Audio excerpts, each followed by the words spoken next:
All right, well, we have a lot of fun stuff planned tonight. Chris Rock's here, very excited about that. Excited about all our guests. And I wanted to, it's actually funny because it came up last night. Remember I was talking to John Tesh during the show? And I brought up, somehow the Hasbro company came up. Right, right. We had a discussion, and you corrected me. Right. You said Hasbro... you said Barbie was a Hasbro product. And you said, no, it's Mattel. I said, no, it's Mattel. Right. Gosh, this is fascinating. Well, I'm going somewhere with this. I know you are. It's funny that you brought that up, because it is the 35th anniversary of G.I. Joe this year. You all know G.I. Joe. I think most kids had a G.I. Joe when they were growing up. And it's funny that it came up last night because the Hasbro Corporation, which makes G.I. Joe, is conducting a nationwide search to find a person who exemplifies all the good qualities of G.I. Joe. And they'll actually, you know, base their new G.I. Joe on that person. And it's a big search, and I read about it in the paper about a month ago. And I thought, this sounds really cool. This sounds exciting. I should go to Cincinnati, Ohio, which is where the Hasbro Corporation makes the G.I. Joes, and I should check this out. So I brought a camera crew with me, and here's what happened. G.I. Joe, fighting man from head to toe, on the land, on the sea, in the air. Hi, I'm standing outside the Hasbro Toy Building in Cincinnati, Ohio. This is where they make the G.I. Joe action figure. G.I. Joe is 35 years old this year, and the company is having a nationwide search to find a person who exemplifies the heroism, manliness, courage of G.I. Joe. And, I don't know, I think I'm that man. Let's go inside and see if we can convince them. Follow me. Yeah. What is it good for? Absolutely nothing. This is a display of all the 1999 G.I. Joes, and it's pretty impressive. This guy looks like he's a fighter pilot right here. There's, of course, an astronaut. These are some Desert Storm G.I. Joes sneaking through the weeds. This guy right here is Big Wuss G.I. Joe. He just comes in there all the time. I don't feel so good. This guy's kind of interesting. He's wearing a poncho. That's flashback G.I. Joe. Look at that. He's clearly remembering all kinds of stuff from Nam that he'd rather forget. He's about to crack at any moment. I like this G.I. Joe. It's saluting G.I. Joe. Take a look at this. Attention. Look how that goes down. Isn't that great? He's also got another function. He's also flatulence. G.I. Joe, look at this. Woo! Sorry, Sarge. This is Chris and Bob. They're the design team here at G.I. Joe. And, gentlemen, I thought that I would be a great prototype for the new G.I. Joe. What do you think? Yeah, I think it got some possibilities. You know, it's got a good-looking face and body. Are you attracted to me? Well, I wouldn't say that. Well, you just said I had a good-looking face. Well, that's true. Can you see that scar? It's the trademark of every G.I. Joe since, I think, the beginning of time. Would my G.I. Joe face, the Conan G.I. Joe, would it have a scar? If you'd like one. You'd give me a scar right there? That's horrific looking. Yes, it is, isn't it? Could you give me more of like one tucked behind the ear so that I have a scar, but it's more of like a facelift scar and the hair kind of mostly covers it? Maybe possibly under the chin. Right. Okay, now it looks like I've, had a tracheotomy. Good God, y'all. What is it good for? Absolutely nothing. Say it again. These are some of the classic G.I. Joes. It's a series that they have depicting great G.I. Joes through history. There's George Washington, Theodore Roosevelt, Patton.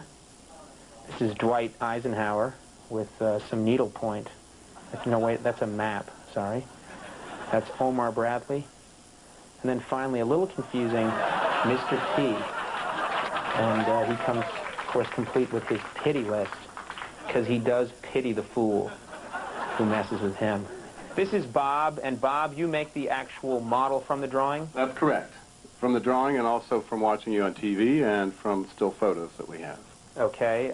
Show us what you do here. This is pretty interesting. First thing is to get your skull shape right. Okay. That's very important for getting the likeness, the skull shape. I don't know if this helps you, but I have a big old Irish melon. Yeah, I noticed that. I have spent probably 8 hours, and I have a very rough caricature. That's just from watching you on TV. Okay, I'm not the Riddler. I mean, look at that chin right there. Do I have that kind of please beat me to death grin half the time? You seem to that night. I'm looking at your cheekbones and at your chin and the basic geometry of your proportions. Are you attracted to me at all? Slightly.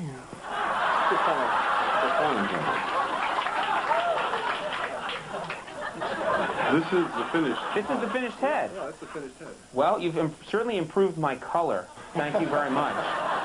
Yeah, the hair looks good. The cheekbones are there. That's nice that you've picked up on the high school acne scarring. Thank you.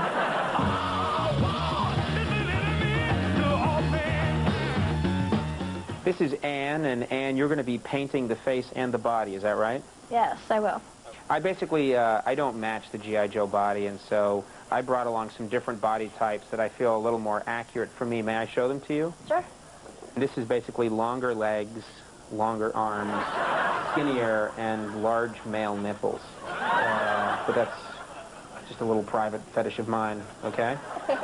Then there's this one right here. This is after a big weekend. This is called 6 Burrito G.I. Joe. What do you think? You like this one? Yeah, it's very, very bloated. Yeah. Well, I'm with child in this one. And then we're maybe thinking of going in this direction. It's slightly exaggerated musculature for me, but the emphasis on slightly. What do you think? That's nice. Nice, I like it. Do you like personally, do you like a guy with that kind of body, a giant muscled body and a tiny head? Yeah. Okay. He's not very thoughtful, you know, that guy. Well, that's okay. That's Really? okay. He looks good. Okay, he looks good. He'll forget your birthday. He'll actually forget your name, this guy. It's okay. You don't care? All right. Wow. Not sentimental at all. So here's the Conan, and what have you done so far with the painting? So far, I painted the skin, and I airbrushed some freckles. They're not probably dark enough. I don't see the freckles. Where are the freckles? Slight. They're very slight. Well, those look like precancerous moles. You saw this guy in a bar, and he's like, "Hey, how are you?"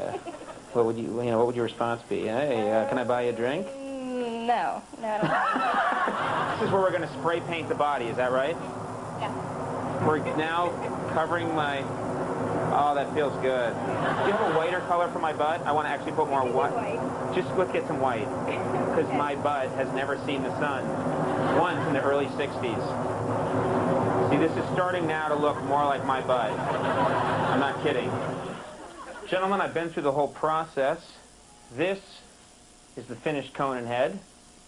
Hope you guys are pleased with it, because we're going to be making a lot of these. And this is the finished Conan body. I went for, as you can see, a much whiter white than you're probably used to seeing, but we thought we should go for the authentic. And here's the dramatic moment. Drum roll, please. And, okay, and there we go. And that is pretty much what I look like when I'm naked. Like I have to tell you. Hiya, folks. How are ya? Oh, welcome to the show, everybody. I'm going to go to the store. Oh, look. A penny. Who knew? Oh, my God. My head fell off. Oh. Head gone. Oh, get to...